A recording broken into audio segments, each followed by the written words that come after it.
All right, well, thank you for joining us this morning once more. We are on our discussion segment on the program this morning, and we are again looking at the issue of ABACHA loots and the federal government, the Socio-Economic Rights and Accountability Project, SERAP, last Friday instituted a legal suit against President Muhammadu Buhari and the federal government over its failure to declare, agreement with the United States on how the loots are supposed to be spent. It's the last tranche that we're talking about is $23 million, and so this morning we want to look at this issue possibly from all perspectives.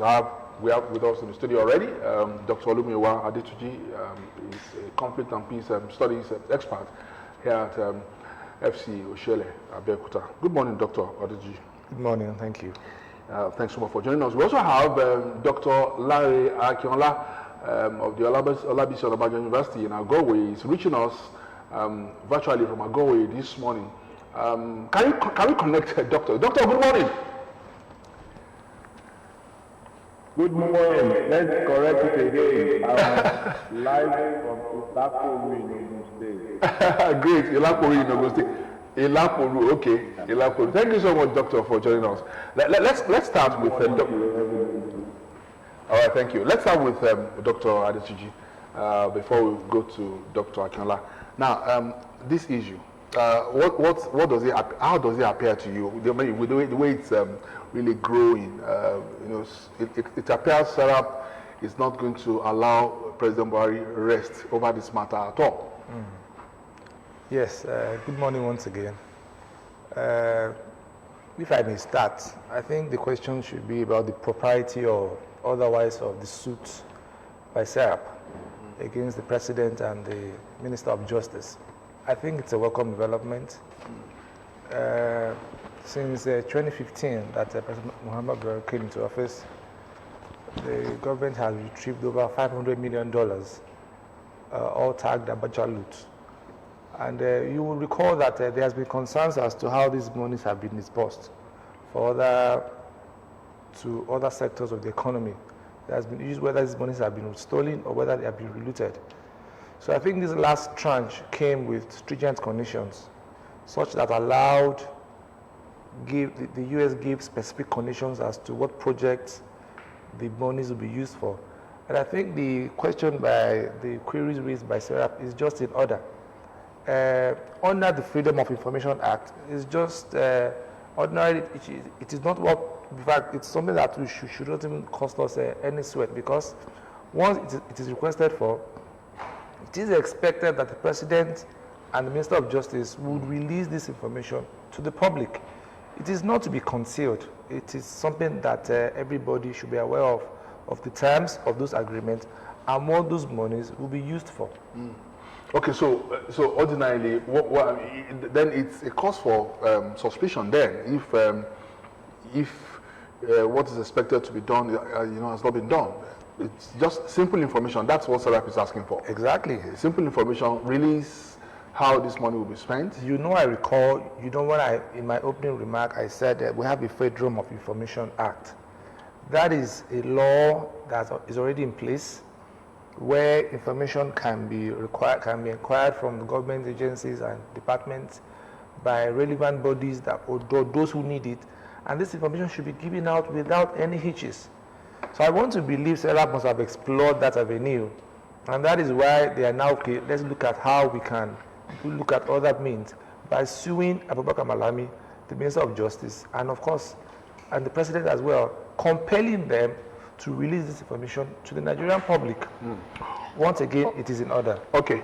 Great. Okay, maybe I should go to Dr. Larry Akinola now. Dr. Larry, thank you so much for joining us on the program. I understand that the last time we invited you here to talk about something similar to this, you were, just straightforward with your submission that it is not just the federal government and the President that SERAP should be suing this time around. They should also sue the countries, the U.S., for example, that is repatriating that money back to Nigeria, such that they also have a fair share of whatever it is that the president is going through in the country, because they kept money that actually does not belong to them.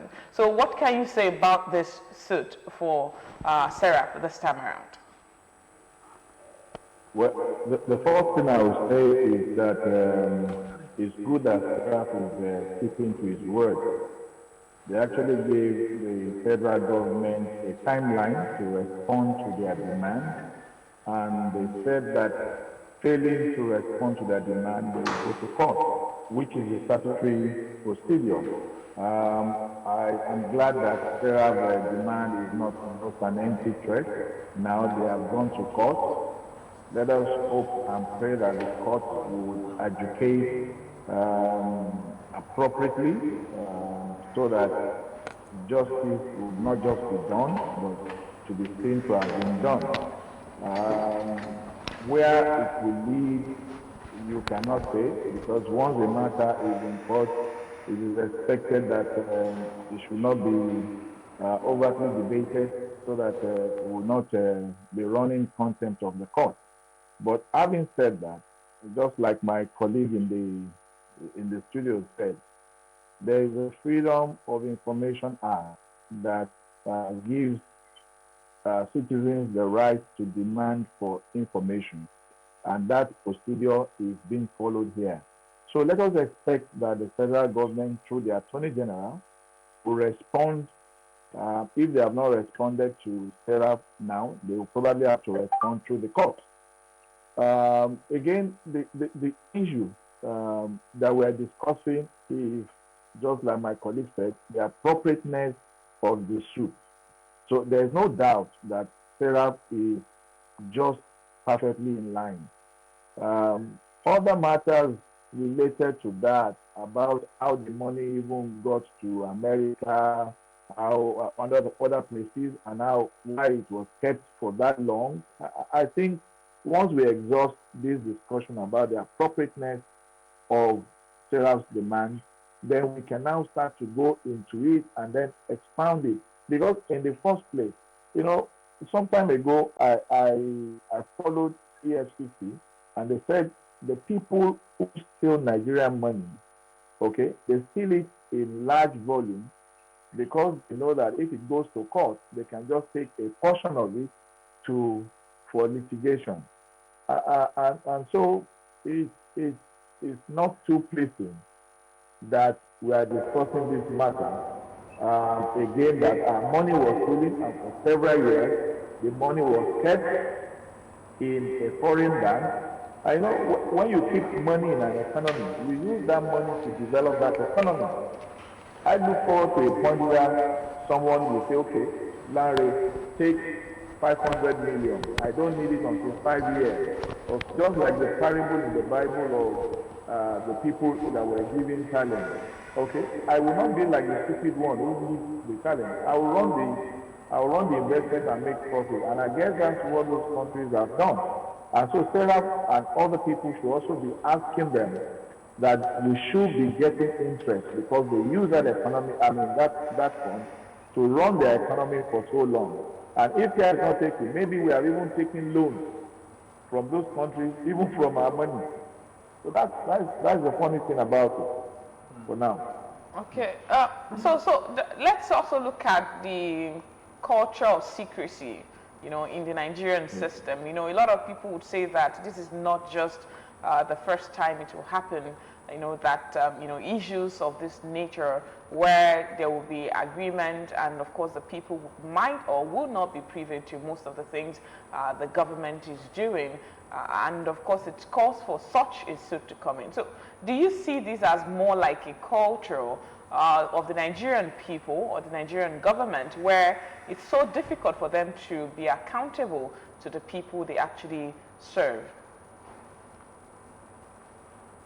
Well, the issue of secrecy, I think by nature, man would like to keep certain information to his or herself.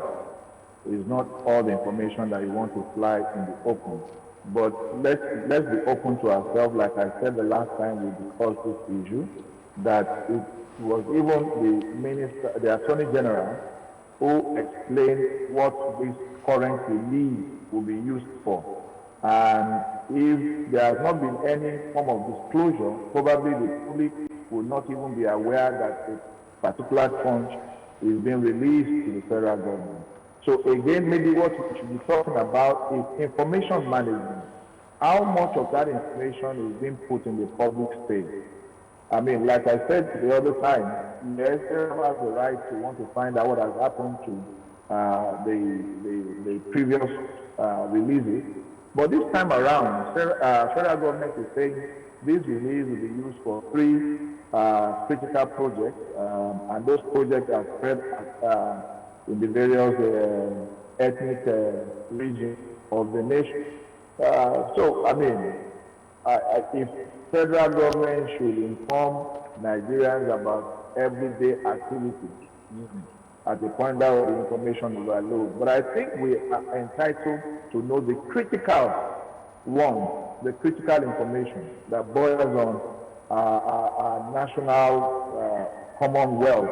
This money was stolen, you know, and if the money was stolen from a state, a particular state, then that money should return to that state. But because this money was stolen from the federal account, it must return to the federal account, and the federal account belongs to everybody. Okay, okay, Dr. Akala, we'll come back to you shortly. Dr. Adetuji, she mentioned the issue of you know, official secrecy. I mean, we also have to look at the morality or otherwise of this issue at this point in time. Nigeria is broke. That's what we've been told.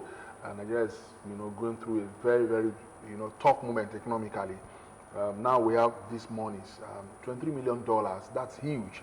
Plus the other ones. I mean, it's running to, I think, close to $300 million now. I know that.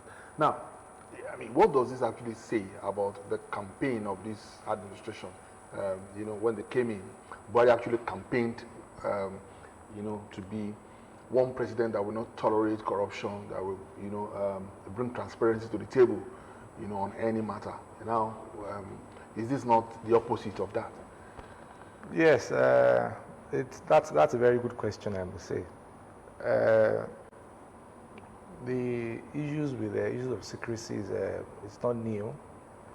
Government has been made to run within that ambit, and I want to believe that's why we have the Freedom of Information Act, because of maybe over time there has been this deliberate attempt to keep information away from the public. So now we have this act to help to serve as a vehicle where Nigerians can access information, demand for it.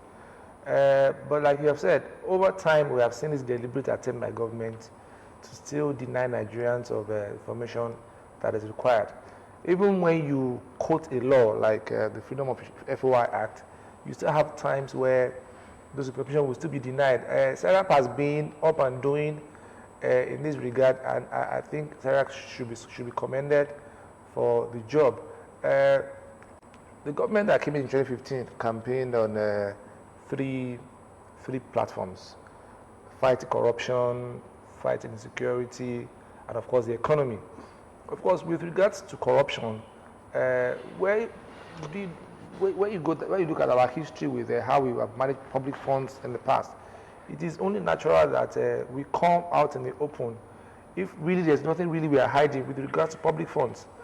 Because even the US government raised concerns as to, okay, these monies that are being released, how do we ensure that there's transparency? How do we ensure that these monies are not reluted?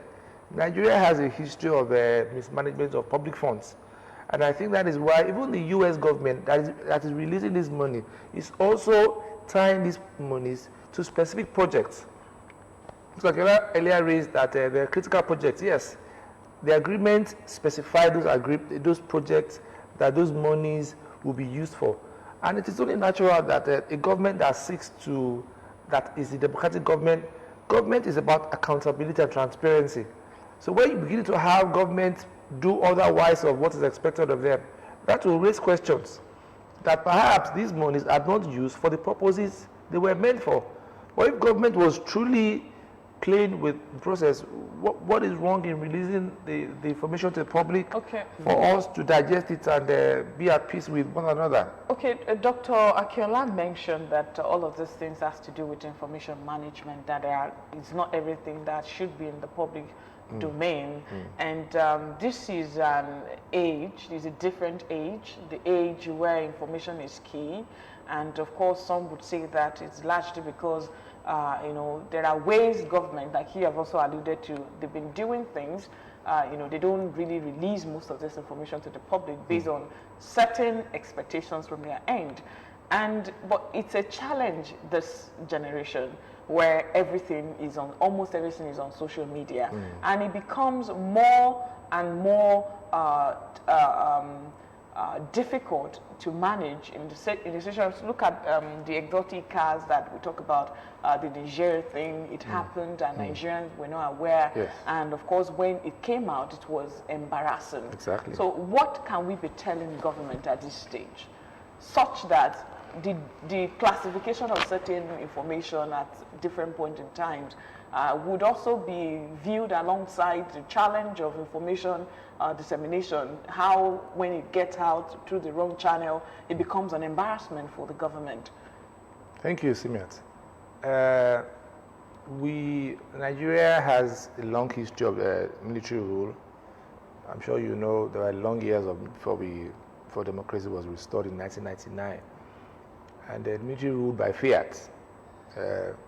Military had bore no allegiance to anyone. They ruled with decrees, and there was no agreement or no middle point between the government and the people. And I want to believe that what we have seen, even in the recent times, even in our democratic practice, is a fallout of military rule, where government seems to be on its own, and the people seems to be on their own. They have issues with trust deficit, which is also in this discussion, because when you have information, when there's a blockage, or if you say management, information is often hoarded. And like you have said, this is a different age. In the US, I don't think you have this level of secrecy. We may not be quick to compare Nigeria to the US, because they are far ahead of in terms of even when they got their democracy. But the point is that this is the time to do more with regards to information dissemination. And I think the information handlers of the government needs to do more. What we see most times is they just talking down the Nigerians, talking as if Nigerians don't have any business knowing how government runs. We should be in the know as to how government runs. They are representing the government. So on no account should Nigerians be left out in how they are governed. And this of course, information is very key between the governed and those who govern us, to ensure that there's no trust deficit or leakage whatsoever. Let's even assume that we have more of these loots, you know, all over in places. I mean, quote now, Abacha took them. You know, some people have also said that. How are we so sure it was only Abacha that looted all these monies? But let's even move away from that. Now, do you think this will not really discourage those countries or the USA, for instance, from releasing more or from wanting to do business with Nigeria as far as these loots are concerned? Because I mean, these are stories that have actually gone viral, and they must maybe also be disappointed that the Nigerian government is not really handling things the way they would have wanted to. Nigeria is a critical partner of the US. I don't think that the US can turn its back on Nigeria as a country in view of Nigeria's strategic importance or relevance in Africa. Even when the US wants to do that, by the time you have a government that can play its cards right, they may be able to get whatever they want from the US. But the point needs to be made that the time for stealing of public funds is long over. I think you raised the issue of interests. These issues have been raised in different platforms. That if you have had these monies kept somewhere for decades and you are returning them back, these money must have been used for other developmental projects. So if they are returning them now, those monies should be returned with interest, in actual fact. So the point is that for us as a country, we need to do more with our public funds. There's a whole lot of information that is not out, information cover that is not out, in the open. And by the time you continue to have this would raise questions as to the sincerity of government. Anytime you have that will lead to problems, and that may cause other complications that will even be bigger than what we have on our hands. Dr. Akinola, let's go back to you. Let's come back to you. Dr. Akinola. Hello, Dr. Akinola. Now, yes, maybe the government of President Buhari is saving this money for the incoming government. You don't think so?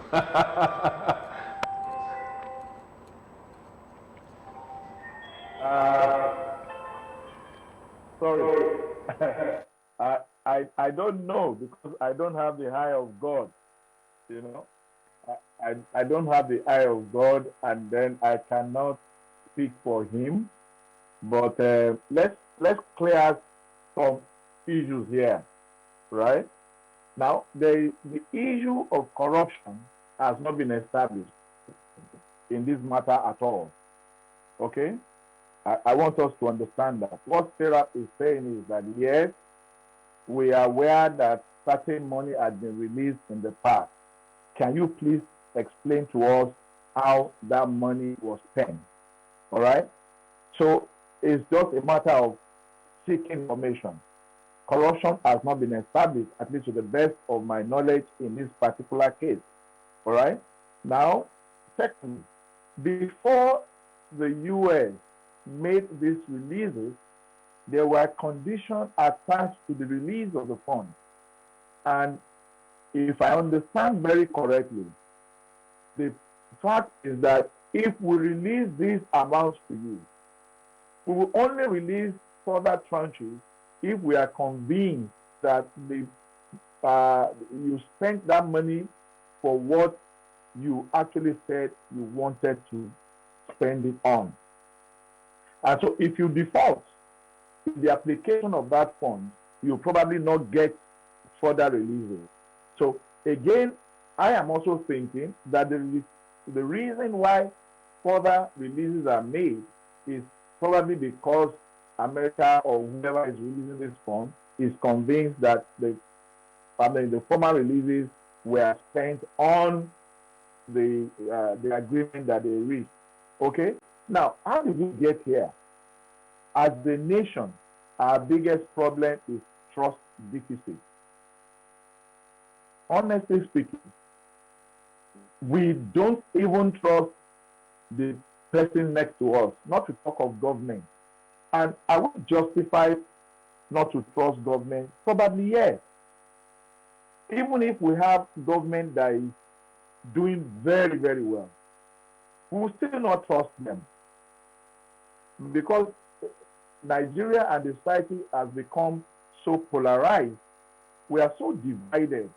We are divided along religious lines, we are divided along ethnic lines, not to talk of ideological lines, not to talk of political lines.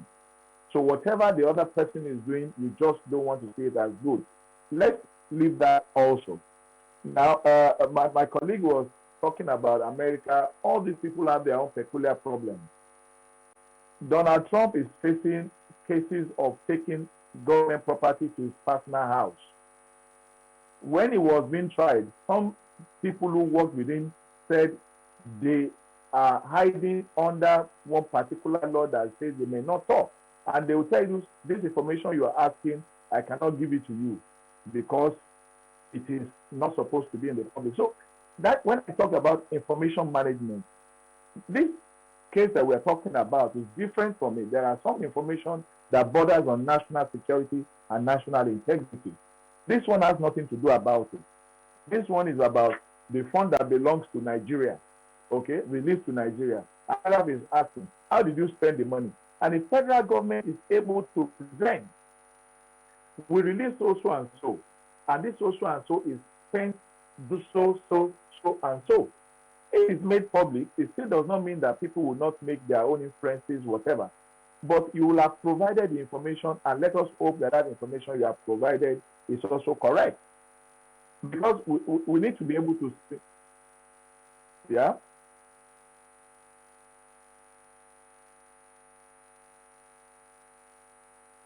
The agreement the federal government had with the United States. Why is it so difficult? What makes it difficult?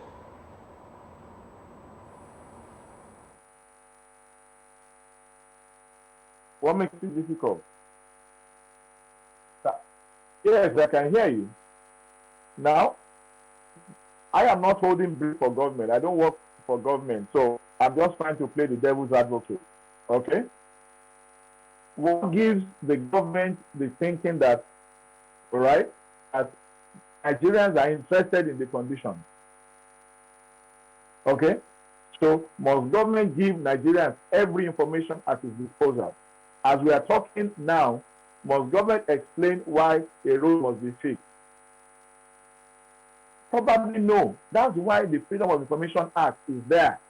Whenever anybody feels that, yes, this information is needed, approach that agency, ask for the information. If they don't give you that information, go to the court and get an injunction. For instance, I tell you, I take certain decisions as the head of my home, as the chairman of my local government in my house, without even consulting my wife and my children. But when my wife and my children ask, Daddy, why did you do this? Then I hold them an explanation. That's the, but like we said, because there is trust deficit, and because there is politics also in most of the things that we do, I don't trust any government. I don't even trust even the local government. I don't even trust my employer. I don't even trust my union. I don't even trust anybody. I don't even trust my church. I don't even trust anybody. That's the problem that we have as a nation. So who do we trust? This government has inherited and is battling with the issue of trust. It's not government. Let's be very sincere with ourselves. It's not government. Now, if you happen to be a leader, let's say a leader of a union, and you are representing your union at a negotiation, the first day you went for the meeting, your union members are saying they cannot bring anything, they will bribe them. They have concluded already even before you enter the meeting. Okay, Doctor. Okay, let's come back to Dr. Adetiji now. Now, won't there be trust issue? You know, when, as a nation, over the years, the psyche of Nigerians, have been, tailored towards not believing those in public offices, not believing, government saying we have spent 10 million on this particular project. People having their impressions that it was even they spent much less than 10 million naira. Primordial sentiments here and there, and all that. Then of course the issue of the feeling that these monies have been spent. The lopsidedness of the spending of the money itself. The projects that the monies were spent on, lopsided, more in some part of the country than in some other parts. Don't you think those questions will continue to come up as long as one government has not come to straighten things and say, no, this is the way it is. Okay, fine, I am from this particular region of the country. Now check it out. How much of this money has even gone to my region? Check it out. A lot of big chunk of this money has gone to other parts of the country where I don't even come from, where I don't even belong to. You don't think that's a very big issue? It is. I don't know how much time I have left, but let me say that countries where these monies are often taken to needs to make full disclosure of how much they have in their coffers. Recall that sometimes ago, I think in 2020, when I think the UK government released the BUHARI loot. And there was this banter between the federal government and Delta state government as to who owns the money. The government said they were the one who midwifed the process, and Delta State, the money was taken away from the Delta State coffers. You know, but they refused to accept the money was taken out. and that went on until it fizzled out of the media. So we need to have a full disclosure from the countries where these monies are taken to. Also, is that these countries need to make these countries that provide safe haven for loot needs to put in further stringent conditions to ensure that public funds looted from Nigeria don't end up in their treasury or in their country. That for me is a way going forward. If this government really wants to show that they mean well for Nigeria, they need to start putting in place machineries to ensure that the idea of monies ending up there should stop henceforth. I'm sure they can. Maybe there's maybe there's some conspiracy here too. You know, you don't think that's out of place? You cannot rule that out. As far as you continue to have these monies, and like you have said, it's not just Abacha loot. Several other ones have been there, and as far as we continue to have this, these things will continue to fuel the trust deficit that we have. Okay, maybe I should go back to Dr. Akinola. I guess he talked about a full disclosure, from the countries where we take our people take the loot to, and of course I don't know how practicable that would be. Talking about getting justice for the Nigerian people, how much of expansion do you think we can have in this conversation around, getting people responsible, not just Nigerian government, but other countries involved as well?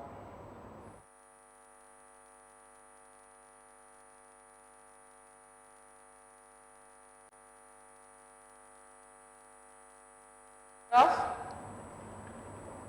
Or maybe I should direct Very well. Okay. Okay. Maybe you. I'm still with you. I'm still with you. Can you hear me? Yes, I can hear you. We talked about disclosure, full Yes, disclosure. I got your question. Okay, you can go ahead. Yeah, I can hear you. Now, let's pause for a while. We're talking about Abacha loot. What happened to Desian loot? Is anybody talking about Desian loot? Maybe that Desian loot is still working in the economy of those countries where they are, and they have not finished using it. All right, maybe what they have done is, okay, let's use this money for the next 20 years. So after 20 years, we'll start releasing it in tranches. And that was exactly my point last year, right? So the last time we spoke here, we should also be looking at other loots outside. What is happening to this government, foreign government and banks keeping stolen funds? So we also need not just SERAP, but other organizations to also start questioning them and say, okay, we are aware that social loot is there. Where are they? What are you doing with it? You understand? Now, for whatever thing that we're saying about this, until a prima facie case is established that some part of that money was unjudicially spent or misappropriated, what we can only be saying is about the appropriateness of SERAP demanding for information on this. But like I said, I heard about this release through the Attorney General when he was explaining what the $23 million release will be spent on. And if my memory is not failing me, the Third Niger Bridge, the Express Road, and one other major road in the north. Okay, that was how I got to understand that. So Abacha is still sending money to us, despite the fact that it's through his proxy, But again, I want to believe that government should also help themselves by providing information in such a way that it will make them come clean. It will make them come clean. Information, that's why I talked about information management. If you hide critical information, people will come at you. And the moment the people start asking for it and you don't give it to them in time, they will conjecture their own information. That's how rumors start. But when you place your own information first, people will work based on your information. Let me play this joke for you, sir. When we are in secondary school, I want to quarrel among ourselves. You know, I will be the first one to abuse myself first. So when I tell you that okay, I have eyeballs, I know everyone I have eyeballs. What do you want to abuse me on again? Okay, we are moving into a political campaign now in the next 2 days. Now, if the politicians will come out and say, okay, in my past I've done A, B, C, D, okay, and that's who I am, but I've gone past it. Will the opponent be so stupid to go and raise it again when he has told the public that yes, I've done this? Oh, I had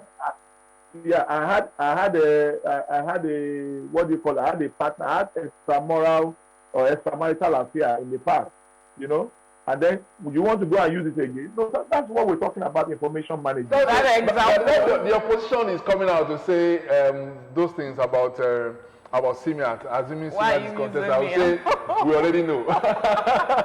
We say we know it already. We know it already. It's no longer news. We must thank you so much, Dr. It's no longer news. Thank you so much, Dr. Akiola. Thank you so much for finding time out out of your tight schedule to talk to us from Agoroye this morning. Dr. Adetuji, I think this is Ilaporu, okay. Okay, he's a strong promoter of Ilaporu. Anyway, yeah. Dr. Adetuji, well, I think this we just have to. It's become a waiting game now. We'll see what comes out of this matter in the next few days. But the point is that SERAP has a case against the federal government, and we just hope we want to see how federal government will also handle this. We must thank you so much too for coming this morning. Thank you so much. Thank you. Okay, we'll take this break. When we come back, we'll be discussing how we can maximize the tourism potentials of Ogun State. We have the Commissioner for Culture and Tourism joining us very shortly. Stay with us.